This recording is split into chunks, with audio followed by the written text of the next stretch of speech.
Jumanji in 1995, featuring Robin Williams, was a classic, a family staple, if you will. Maybe not in my home, but I know a lot of people have nostalgia for this film. And it's a classic for good reason. It's a fun watch. It's got a very interesting plot and premise. But is it as good as you remember it? My short answer is probably not. Today we're going to be talking about the humor side of it, the heart and the message, the overall atmosphere, my final thoughts on why it's unsatisfying.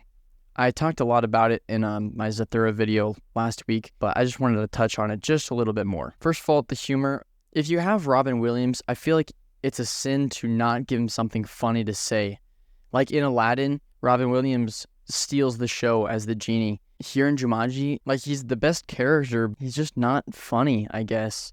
Like, he has like a few good lines, but most of all, like, I feel like the humor just kind of falls flat. Like, there's just like some old tropes, like Sarah Whittle fainting. Like, they just aren't funny anymore.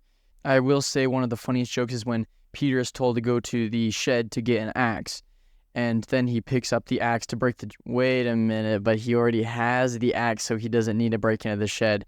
And then it's kind of made unfunny by the fourth wall break and this awkward, like, stare at the camera. It's like, dude, you don't need to enforce the idea that that was a funny joke. Like, we got it.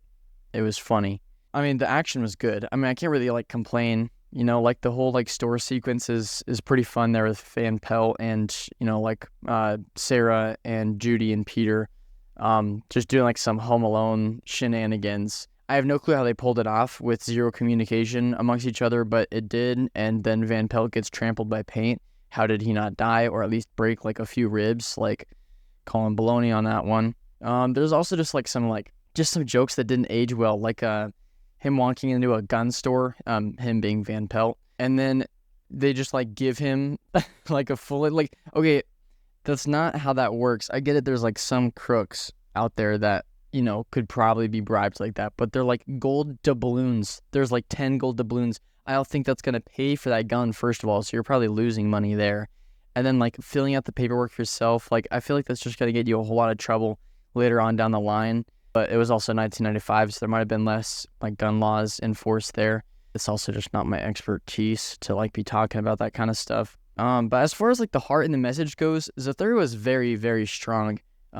Just like the whole, like, sibling dynamic and sticking out for your brother was kind of, like, enforced throughout the whole thing, but Jumanji doesn't really have any of that. I think it's just supposed to be like a fun family film, but I feel like you should learn something from it, and you don't really in Jumanji. I guess, like, Alan had, like, a poor father-son relationship with his dad, but he runs away from his problems, and then he, like, teleports back 26 years. And then he just, like, is magically better with his dad. Like, I guess, like, that much time he's had time to think about it, but his dad hasn't. It's not like his dad has changed any. But they also kind of, like, force this father-son dynamic with Peter and Alan. Like, Sarah being like, oh, congratulate the kid. Like, there really wasn't a reason that he, like, shouldn't have congratulated the kid. But it's also, like, touched a little bit upon, like, just before he, like, rips the pants to get the tail out, which sounds really weird out of context. The whole dynamic between Peter and Alan seemed kind of forced. Judy is a chronic liar, and I assume that's a coping mechanism, but it just isn't talked about at all. Peter is like, hey, don't lie this time, like, just once. And then she's, like, magically better, and she never lies again. It wasn't, like, plot effective. I think because they didn't have the heart and the message as the sole focus, any little bit that they did have just fell flat, and it just felt kind of, like, one-sided. I guess the message could just be, like, face your fears or something like that, but, I mean, even then, like, they all just kind of, like, get through it, which is another really big problem. In Zathura, all of their problems are confined to a little house, and, you know, if they do leave, they come back, but usually they just stay there inside the house. But in Jumanji, you have to, like, go out of your way to find it. It's like, oh no, we rolled this monkey infestation or whatever it's called, and then they have to go downstairs to find these monkeys, and then after, like, you know, a knife is thrown at them, then they just leave, and then they go, like, terrorize the village. It's like, oh, and then they have to, like, leave the house to physically go find the monkeys to make a problem of it. Same thing with the stampede. It's like, oh, we almost died now, and then they're, like, out of the house. It's like, I feel like you could just roll it in succession and get it over with in, like, 10 minutes, and it doesn't really feel that way with Zathura. The only real threat is Van Pelt, but even then, he's not even a threat because he's only targeting Alan, which doesn't even make sense. Like, okay, so Peter spins the monkeys into the game, but then they attack everyone, including people that aren't even playing the game, but Van Pelt is like specifically like, oh, Alan spun me, so I can only hunt him. The rules are just very contradictory throughout the whole thing. As I've said before, anytime you break your own rules, especially in sci-fi, it just makes it more and more unbelievable, and it takes you out of the film. And something else that really takes me out of the film personally is the effects. Now, in this scenario, with it being 1995, I don't know exactly how far along CGI had come, but I do know that the Lord of the Rings films were early 2000s, if I remember correctly, and they looked phenomenal, and Zathura looked phenomenal. But the CGI in this movie, and even the practical effects, just does not look good. The monkeys are so creepy. I'd say the best one is probably the alligator, and the vines, like the pod, looks really, really good. But the lion just looks a little goofy. It looks like a stuffed animal that, like, some dude was like, it's literally what it is. It's literally just a stuffed animal that a guy was inside. But the whole point of the VFX is to help immerse you in the experience, and the VFX in Jumanji just kind of take me out. You know, like the CGI is disgusting, and, you know, the practical effects that they do have are, you know, way better. But at the same time, it's kind of hard to have, like, monkeys. Me personally, I feel like they could have had real monkeys, or maybe even like a real lion, but maybe that's just asking too much. At the end of the day, I didn't like the CGI. It looked terrible, and I think it brought down the film for sure. And that's just one of the many reasons that it's unsatisfying. Overall, though, the game just, like, doesn't follow its own rules. It's not as funny as it could have been, especially with having Robin Williams in there. Like, I feel like that's the biggest sin of all, is just not, like, giving him anything funny to do or say. And the emotional moments are barely even built upon. But what really bugs me is the end. So whenever they finish the game, Sarah and Alan, they go back to 1969, which leaves a lot of questions.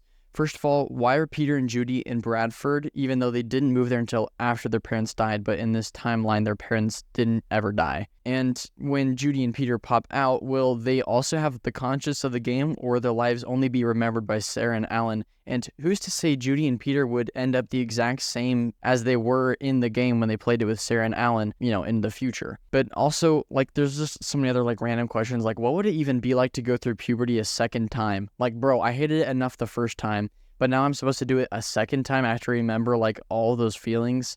I guess maybe you could do it, like, you could go about it differently with, like, a different mindset, but it's just so weird. The reason the audio is a little bit different on this video is because I was having major writer's block. I already kind of talked about a lot of the stuff I wanted to in Zathura, but I already promised you guys that I'd make this video, so I decided to go unscripted. That's why there's lots of ums and ands and stuff. But to help with the writer's block, I decided to post on my story a question just asking for likes and dislikes of Jumanji. And one of them said, it's a masterpiece because of Monkey Boy. You're right. I can't even like complain. This movie is perfect because I completely forgot that Peter turns into a monkey. Completely forgot about that. Silly old me. Another one comments just Robin Williams, just plain and simple Robin Williams. It's true. Robin Williams was the best part of this movie. I mean, like, the action was good, but it's only good because Robin Williams is in it. It's perfect. I love him so much. And the very last one says, I love you.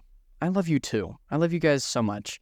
Literally, this is like a dream come true for me, and I just have to be reminded constantly that people actually care about that, like, you know, they care about what I do, because being a content creator is, I guess, looked down upon, if that makes sense. Like, oh, I didn't go to college, but on the right side, I'm not in, like, crazy amounts of debt. So thank you guys so much for all the nice little comments, those that did comment on the stories.